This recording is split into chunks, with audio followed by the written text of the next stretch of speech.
कलसी बहुत ही मेहनती और चतुर चिड़िया थी, लेकिन वह हमेशा अपने काले रंग के कारण परेशान रहती थी। उसकी एक भाभी थी जिसका नाम गौरी था। जैसा नाम वैसी ही सूरत, वह बहुत गोरी और बहुत ही सुंदर थी।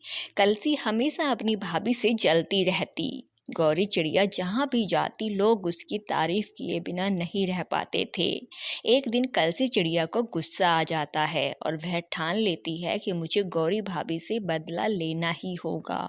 वह एक योजना बनाती है और मौके का इंतजार करने लगती है। गांव में एक बार फिर त्योहार का समय आ जाता है। पूरे गांव में त्योहार की तैयारियां चल रही थी।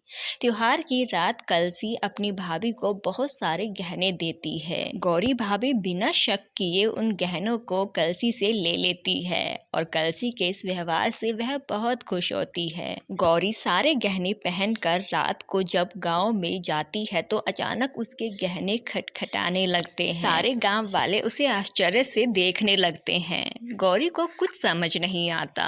जैसे ही गौरी आगे चलती है उन घंटियों की आवाज और ज्यादा बढ़ने लगती है। गांव के सभी लोग उसे अजीब नजरों से देख रहे थे। गौरी को कुछ समझ नहीं आ रहा था कि आखिर उसके साथ ये हो क्या रहा है।